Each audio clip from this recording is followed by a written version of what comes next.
Before the beginning of the NBA draft, we told you one player to look out for here on this channel was Luka Doncic. The reason why we told you to look out for him is because he is a triple threat. And if you guys don't know what a triple threat player is, he's a guy that can do everything. A passer, a shooter, a rebounder. This guy does it all. Although his defense and his athleticism was the biggest question marks going into that draft, the Dallas Mavericks decided to trade with the Atlanta Hawks because they knew that Luka Doncic could be that guy. And it's one of the reasons why I was very upset with the Sacramento Kings when they took Marvin Bagley. Although this season Marvin Bagley has not been playing bad, if we look at his stats right now, Marvin Bagley is 13 points per game. We'll round it up to 6.3 rebounds and almost an assist a game. And that's not too bad because he's only playing about 20 minutes. He's coming off the bench, which is kind of a little bit interesting. But a thing that I get frustrated with is because Luka Doncic right now is playing absolutely amazing and beyond his years in the Dallas Mavericks right now. And that might have something to do with Dirk Nowitzki kind of teaching him and giving him the bag, giving him the knowledge, the keys to success and how to be a better basketball player. I still think that if he would have went to the Sacramento Kings, that is Luka Doncic, I think he would have helped out De'Aaron Fox, he would have helped out Bogdan Bogdanovic. And because right now they're happy with the centers and the power forwards that they got. So that's my thinking of why would you want to go and get a big man when you already have someone here in Luka Doncic that could help out with the rebounds, could help out with the assists, and can also help out with the points as he's showing you this season. If we look at Luka Doncic's stats this season, 18.2 points per game, 6.5 rebounds a game, and 4.1 assists. This guy, like I said, he's a triple threat player. He is going to be a player that does everything for you. And it was, like I said, one of the reasons why I was upset with the Sacramento Kings. And we might even have to put the Phoenix Suns in that category as well, because right now, they are purposely losing so they can get a guy like Zion Williamson, RJ Barrett, or Cam Reddish, or Romeo Langford, whoever their cup of tea is. That's who they're trying to get. And it just frustrates me because Luka Doncic could have been that answer for you guys. But instead, you just said, you know what? We're going to be happy with DeAndre Ayton. We're going to be happy with Marvin Bagley. And, you know, with the Atlanta Hawks, I can't blame them too bad because I like Trae Young's game. And I think that he can be better than Steph Curry. The key word is can. But at the same time, he's very inconsistent and is one of the reasons why Luka Doncic right now is not only one of the better rookies out there, he's also going to be leading the Rookie of the Year award. It's his award to lose, basically, is what I'm trying to say here on the channel because, like I said, he's playing beyond his years. I mean, if we look at that Houston Rockets game that they just had earlier in the week, he went on an 11-0 run.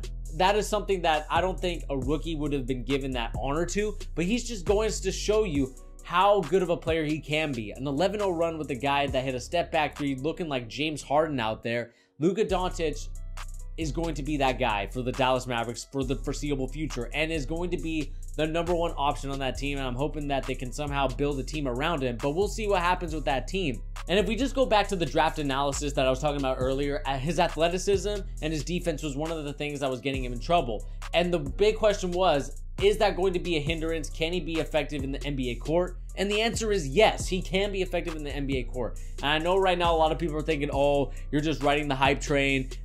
You know, he's in a couple months, you're going to say he's a bust when he doesn't play very well. And that's kind of one of the most laughable things in the world. This is the reason why I said Lonzo Ball wasn't a bust last year. And one of the reasons why I don't think he ever will be a bust is because he does the little things to help out his teammates and also help out the team win. Although Luka Doncic right now is averaging 18 points per game, he's still doing the other little stuff to help the team out. Because we know that Dennis Smith Jr. is probably going to get most of the majority of the touches. Dirk Nowitzki, if he comes back, he'll get most of the touches. And, you know, DeAndre Jordan, although he can't create his own offense, of course you can throw him alley-oops to get those easy tip slams.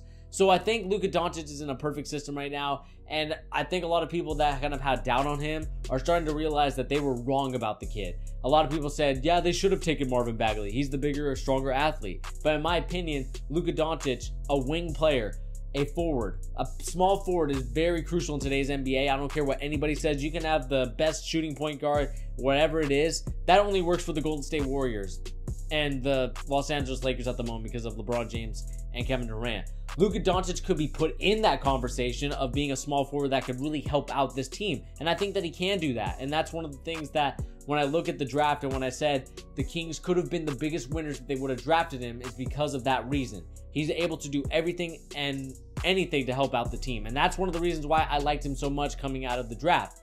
Another question a lot of people brought up was, well, he's from the European system. how do we know he's going to be effective? I understand that the Darko Milicic of the world, the Andrea Bargnanis have scared a lot of people off, but he's a kid that played for Real Madrid, and other Real Madrid players have kind of gone to show you, guys like Ricky Rubio, that their system works. Although, there's no guaranteeing that they will be a, Hall of Fame or a superstar player. Luka Doncic is on the right path because of the fundamentally sound stuff that he learned growing up in that Real Madrid academy. And that's one of the things that I appreciate the most about Luka Doncic, is how fundamentally sound this kid is. And like I said, I'm going to keep repeating this word until some of you are going to say, God, I'm sick of he's always saying it, but the triple threat. He's a triple threat player. And that's one of the things that I love to see from an NBA player. Not only an NBA player, I should say, but also, in the high school level, which is where I coach, and also the college level. I just love seeing those type of guys because they can really affect and change a game in multiple ways than one. Although he may not be scoring a lot of points, he's still getting a lot of assists and a lot of rebounds. And that's something that I really appreciate about Luka Doncic and his game. Another good thing about Luka Doncic is that he's also shooting about an average 3-point field goal percentage, about 38%.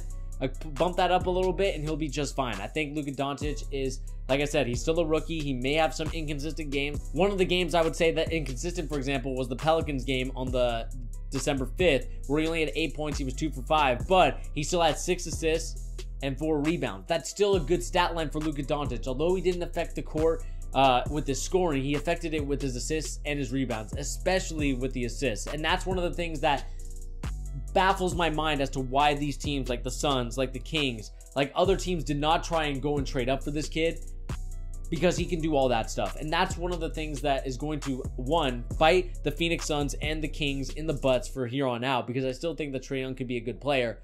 Those two teams are going to regret not picking him. But that's just my opinion, guys. What do you guys think of Luka Doncic and the analysis before and what you're seeing now on the court? Is he the unanimous Rookie of the Year? Is he the front runner? Is it his award to lose? I would love to know your guys' opinions in the comment section down below. But anyway, guys, this has been your boy Bernie here on The Charge, giving the latest NBA news and rumors and also basketball opinions. And guys, if you haven't subscribed to the channel, hit that subscribe button if you're new to make sure that you don't miss on our content here on the channel. But anyway, guys, we like to upload about every other day. I've been really bad at that right now, but I'm going to try and correct myself, work on some time management skills to really make sure that I put a video out each and every other day. But anyway, guys, the times may change, but I'll see you in the next video. Peace.